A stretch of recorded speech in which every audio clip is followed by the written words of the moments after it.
ಬಿಜೆಪಿಯಿಂದ ಯತ್ನಾಳ್ ಉಚ್ಚಾಟನೆ ಆಗಿದ್ದೇ ಆಗಿದ್ದು ಅವರ ನಡೆ ಮತ್ತು ನುಡಿ ತುಂಬಾ ಕುತೂಹಲಕ್ಕೆ ಕಾರಣವಾಗ್ತಾ ಇದೆ. ಫುಲ್ ಆಕ್ಟಿವ್ ಆಗಿ ಓಡಾಡ್ತಾ ಇದ್ದಾರೆ ಯತ್ನಾಳ್. ಉಚ್ಚಾಟನೆಯ ಬಳಿಕ ಶಾಸಕ ಯತ್ನಾಳ್ ಫುಲ್ ಆಕ್ಟಿವ್ ಆಗಿದ್ದಾರೆ. ಕಾಂಗ್ರೆಸ್ನ ಹುಬ್ಬಳ್ಳಿ ಗ್ರಾಮೀಣ ಜಿಲ್ಲಾಧ್ಯಕ್ಷರನ್ನ ಭೇಟಿಯಾಗಿದ್ದಾರೆ ಯತ್ನಾಳ್. ಹುಬ್ಬಳ್ಳಿ ಗ್ರಾಮೀಣ ಜಿಲ್ಲಾಧ್ಯಕ್ಷ ಅನಿಲ್ ಕುಮಾರ್ ಯತ್ನಾಳ್ ಭೇಟಿಯಾಗಿ ಚರ್ಚೆ ನಡೆಸಿದ್ದಾರೆ. ತುಮಕೂರಿನ ಖಾಸಗಿ ಹೋಟೆಲ್ನಲ್ಲಿ ಇಬ್ಬರೂ ಮಾತುಕತೆ ನಡೆಸಿರೋದು ಕುತೂಹಲಕ್ಕೆ ಕಾರಣವಾಗಿದೆ. 6 ವರ್ಷಗಳ ಕಾಲ ಬಿಜೆಪಿಯಿಂದ ಉಚ್ಚಾಟನೆಯಾಗಿದ್ದಾರೆ. ಅವರ ಮುಂದಿನ ರಾಜಕೀಯ ನಡೆ ಏನು ಅನ್ನುವಂತಹ ಕುತೂಹಲ ಇದೆ.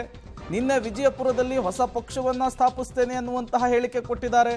ಈ ಬೆನ್ನಲ್ಲೇ ಕಾಂಗ್ರೆಸ್ನ ಜಿಲ್ಲಾಧ್ಯಕ್ಷರ ಜೊತೆಗೆ ಕಾಣಿಸಿಕೊಂಡಿದ್ದು, ಅದು ಕೂಡ ಖಾಸಗಿ ಹೋಟೆಲ್ನಲ್ಲಿ ಇಬ್ಬರು ಭೇಟಿಯಾಗಿದ್ದು ಸಭೆಯನ್ನ ನಡೆಸಿರೋದು ಸಹಜವಾಗಿಯೇ ಕುತೂಹಲಕ್ಕಂತೂ ಕಾರಣವಾಗ್ತಾ ಇದೆ.